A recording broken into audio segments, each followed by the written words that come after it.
Sihanoukville adalah sebuah kota pelabuhan di bagian selatan Kamboja yang terkenal dengan keindahan pantainya. Kota ini dulunya sepi, dan satu-satunya pelabuhan di Kamboja berada di kota ini.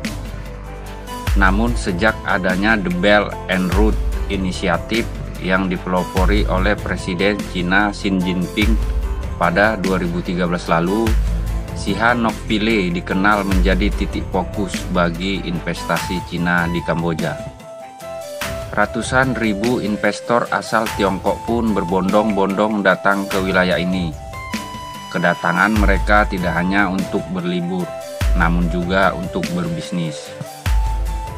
Kedatangan investor Cina untuk menyulap Sihanoukville menjadi kota dengan ratusan konstruksi gedung-gedung tingkat tinggi. Orang-orang lokal ini menyebut Sihanoukville sebagai Chinatown. Pada 2018 tercatat sejumlah 2 juta turis asing datang ke kota ini. Sebagian besar di antaranya berasal dari negara Tiongkok. Ratusan ribu di antaranya memutuskan untuk menetap di Sihanoukville. Penduduk lokal mengatakan kota Sihanoukville telah berubah hanya dalam 2 tahun. Penduduk lokal juga mengatakan sebelumnya di sini sangat sepi, tetapi tidak lagi dengan semua konstruksi Cina. Mereka khawatir itu sangat merusak lingkungan, semua bangunan ini dan apa yang akan terjadi ketika semua konstruksi selesai dan ribuan orang datang, dan tidak akan ada lagi orang Kamboja di Sihanoukville. Agar bisa beradaptasi dengan segala perubahan dan berinteraksi dengan pendatang-pendatang baru di Sihanoukville, para penduduk lokal pun memutuskan untuk belajar bahasa Mandarin.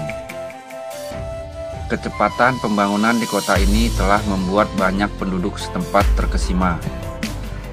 Orang-orang dari Tiongkok diperkirakan membentuk hampir 20% dari populasi kota Sihanoukville.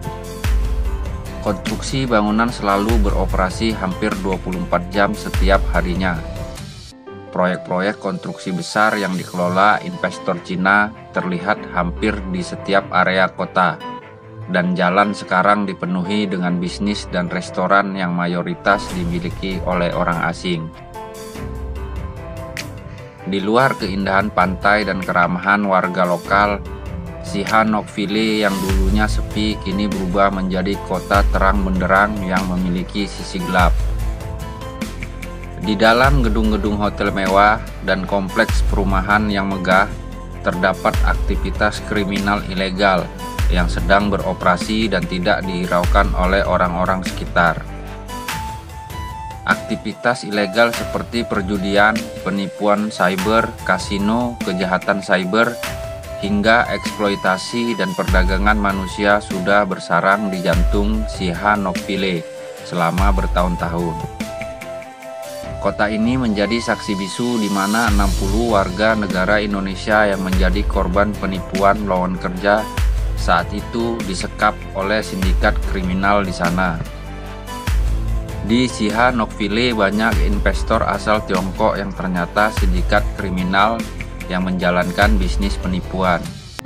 Sindikat kriminal ini menjalankan perusahaan bisnis investasi palsu yang biasanya bergerak di investasi cryptocurrency. Mereka merekrut pekerjanya melalui lowongan-lowongan kerja yang disebar melalui media sosial, seperti Facebook dan iklan-iklan di internet. Dengan iming-iming gaji ribuan dolar serta transportasi dan akomodasi yang sudah dibiayai, para korban yang biasanya berasal dari masyarakat menengah ke bawah pun tergiur. Berdasarkan hasil investigasi, ribuan orang dari berbagai negara di dunia diketahui telah dipaksa bekerja di Kamboja untuk menipu korban lain dan kerap mengalami kekerasan oleh perekrutnya. Ada ribuan orang di Kamboja yang dipaksa bekerja di komplek hunian di mana perusahaan penipu beroperasi. Pria dan wanita muda diperbudak, disiksa, dan dipaksa untuk menipu. Mereka tidak bisa melarikan diri, bahkan jika ketahuan, mereka akan disekap berhari-hari dan dipukuli dengan tongkat listrik. Mereka secara konsisten melaporkan bahwa ada penjaga dan penjagaan bersenjata, mencegah mereka meninggalkan gedung.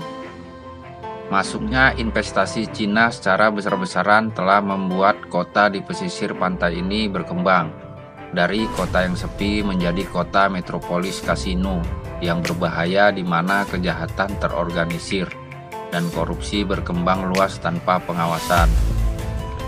Lengahnya aparat keamanan setempat dalam menyikapi masalah ini menjadikan Sihanoukville terkenal di dunia sebagai pusat sindikat cybercrime yang meraup untung ratusan ribu dolar dari korban-korbannya.